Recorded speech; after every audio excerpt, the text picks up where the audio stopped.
Hello అండి, welcome to vegan వంటలు. నోరు చప్పబడిపోయినప్పుడు, అన్నంలోకి ఏదైనా కమ్మగా తినాలనిపించినప్పుడు, పుల్లగా కారంగా కమ్మగా అనిపించే ఈ టొమాటో కొబ్బరి పచ్చడి రెసిపీని ఇప్పుడు మనం చూసేద్దాం. ఈ రెసిపీ కోసం బాగా ముదిరిన కొబ్బరిని తీసుకొని ఇలా చిన్న ముక్కలుగా కట్ చేసుకోండి. గుర్తుంచుకోండి, ఇక్కడ ముదిరిన కొబ్బరి అయితేనే పచ్చడి బాగుంటుంది. కొద్దిగా లేతగా ఉన్న పచ్చడి జిగురు వచ్చేస్తుంది, బాగోదు. ఇప్పుడు ఒక మీడియం సైజ్ టమాటోని తీసుకొని దానిని ఇలా పెద్ద ముక్కలుగా కట్ చేసుకోండి. తరువాత ఒక గిన్నెలో 2 చెంచాల ఆయిల్ వేసి వేడెక్కాక కట్ చేసి పెట్టుకున్న టమాటో ముక్కల్ని వేసి మూత పెట్టి మగ్గనివ్వండి. ఈ టమాటాలు మగ్గడానికి ఒక 3 నుంచి 5 నిమిషాలు పడుతుందంతే. టమాటాలు మగ్గాక స్టవ్ ఆఫ్ చేసి పక్కకి తీసుకొని చల్లారనివ్వండి.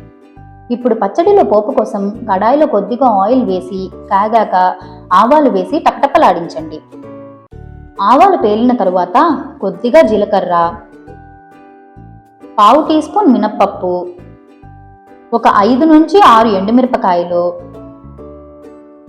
కొద్దిగా కరివేపాకు వేసి పోపుని దోరగా వేయించి పక్కకు తీసుకోండి. ఇప్పుడు ఒక మిక్సీ జార్ తీసుకొని ఇందాక వేయించి పెట్టుకున్న ఎండుమిరపకాయలు, ఉడికించిన టమాటో ముక్కలు, కట్ చేసి పెట్టుకున్న కొబ్బరి ముక్కలు, రుచికి సరిపడా ఉప్పు వేసి మిక్సీని పల్స్లో మాత్రమే తిప్పి పచ్చడి చేసుకోండి. గుర్తుంచుకోండి, మిక్సీని పల్స్లో మాత్రమే తిప్పాలి, లేకపోతే పచ్చడి బాగా మెత్తగా అయిపోతుంది. కొబ్బరి పంటి కింద పడి క్రంచీగా లేకుండా ముద్దగా అయిపోతుంది.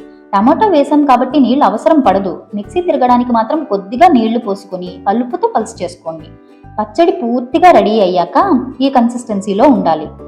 నీళ్లు ఎక్కువైనా, కొబ్బరి ముద్రగా లేకపోయినా, లేదా మిక్సీ ఫాస్ట్గా రన్ చేసినా పచ్చడి ముద్దగా అయిపోతుందని గుర్తుంచుకోండి. తరువాత తాలింపుని ఒక గిన్నెలోకి తీసుకొని పచ్చడిని అందులోకి కలుపుకోండి. అంతే, సూపర్ టేస్టీగా అండ్ క్రంచీ అండ్ యమ్మీగా ఉండే టమాటో కొబ్బరి పచ్చడి రెడీ. ఏంటి, నచ్చిందా? ట్రై చేసి ఎలా ఉందో చెప్పండి. మరిన్ని వీడియోస్ కోసం సబ్స్క్రైబ్.